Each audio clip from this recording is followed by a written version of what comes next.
नमस्कार। आज हम एक ऐसे विषय पर थोड़ी गहराई से बात कर रहे हैं, जिसके बारे में अक्सर आप जानते हैं, फुसफुसाहटें होती हैं, जादू टोना और उससे बचाव के क्या तरीके हो सकते हैं। जी। हमारे पास जो भी जानकारी है, वो अलग-अलग जगहों से है, मतलब विभिन्न सांस्कृतिक और धार्मिक नज़रिए इसमें शामिल हैं। देखिए, हमारा मकसद बस इन मान्यताओं को और जो तरीके बताए गए हैं, उनको समझना है, ठीक वैसे ही जैसे वो हमें मिले दस्तावेजों में लिखे हैं। जी। तो चलिए सीधा उस सवाल पर आते हैं जो शायद कई लोगों के मन में होता है। क्या सच में कोई किसी पर नकारात्मक असर डाल सकता है, जिसे लोग जादू टोना कह देते हैं?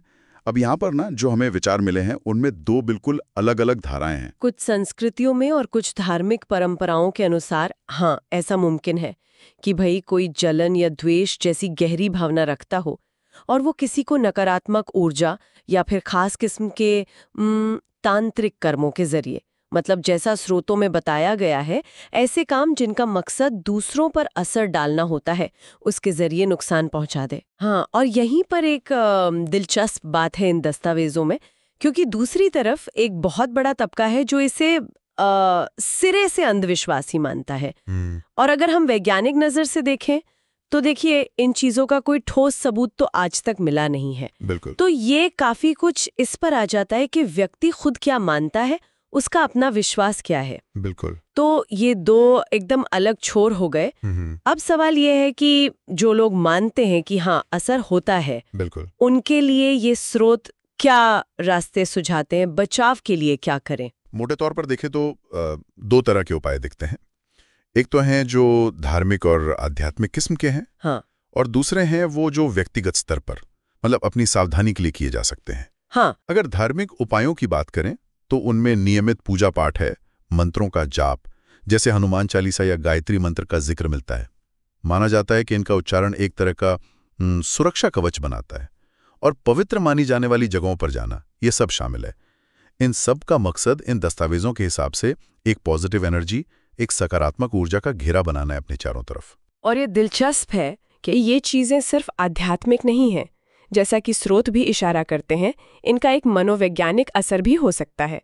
ये मन को शांति दे सकती है, एक तरह की पॉजिटिविटी, सकारात्मकता, जिससे व्यक्ति अंदर से ज्यादा मजबूत महसूस करता है। और ये अपने आप में एक बचाव का तरीका बन सकता है ना? सही कहा। हाँ, बिल्कुल। अब आते हैं व्यक्तिगत उपायों पर।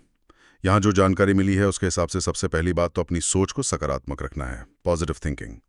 फिर कुछ घरेलू नुस्खे भी हैं, जैसे नहाने के पानी में नमक डालना या घर के कोनों में नमक रखना। ऐसी मान्यता है कि ये नकारात्मक ऊर्जा को खींच लेता है, सोख लेता है। हाँ, ये सुना है।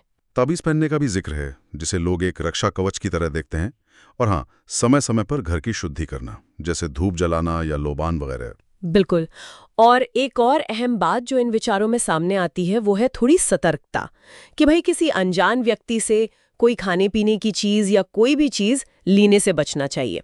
पर शायद सबसे जरूरी बात जो बार बार इन स्रोतों में दिखती है, वो है अपने मन को मजबूत रखना, इच्छा शक्ति। हाँ, ये दिलचस्प है कि मन की मजबूती पर इतना ज्यादा जोर दिया गया। हाँ, और यहीं हमें ये भी ध्यान रखना होगा, जैसा कि ये स्रोत भी साफ करते हैं, कि ये सारे उपाय जो हैं, ये मूल रूप से विश्वास पर टिके हैं। इनका कोई वैज्ञानिक आधार या प्रमाण नहीं है। इसीलिए ये दस्तावेज एक बहुत जरूरी सलाह भी देते हैं, वो ये कि अगर कोई व्यक्ति लगातार मानसिक या शारीरिक तौर पर परेशान महसूस कर रहा है, तो उसे इन उपायों के भरोसे नहीं रहना चाहिए। उसे किसी अच्छे डॉक्टर या मनोवैज्ञानिक से मिलना चाहिए। ये बहुत जरूरी है समझना। हाँ, ये बात तो बहुत महत्वपूर्ण है। तो कुल मिलाकर हमने देखा कि जो जादू टोने का विषय है, ये कितना जटिल है। इसमें बहुत विविधता है। एक तरफ गहरी मान्यताएं हैं, नकारात्मक ऊर्जा की, तांत्रिक कर्मों की। दूसरी तरफ वैज्ञानिक सबूत बिल्कुल नहीं है, शून्य। बचाव के लिए भी कई रास्ते सुझाए गए हैं, धार्मिक रीतियों से लेकर निजी सावधानी और मानसिक मजबूती तक। तो आखिर इन सब का निचोड़ क्या निकलता है? देखिए, निचोड़ यही है, जैसा इन स्रोतों से समझ आता है, कि विश्वास एक बहुत बड़ी ताकत है।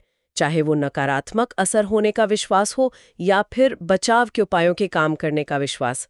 लेकिन अंत में ये दस्तावेज इस बात पर सबसे ज्यादा जोर देते हैं कि एक सकारात्मक जीवन जीना, नैतिक रहना, अच्छा आचरण करना, दूसरों के लिए मन में बैर ना रखना और अपने इरादों को नेक और मन को मजबूत बनाए रखना, शायद यही सबसे पक्का और कारगर बचाव है किसी भी नकारात्मकता से। ये वाकई में एक सोचने वाली बात है। अगर ये स्रोत आखिर में मानसिक मजबूती और एक सकारात्मक जीवन को भी सबसे बड़ी सुरक्षा मान रहे हैं, तो ये जादू टोने की जो कथित शक्ति है, उसकी तुलना में हमारे अपने मन और हमारे कर्मों की ताकत के बारे में कितना कुछ कह जाता है। इस पर विचार जरूर कीजिएगा।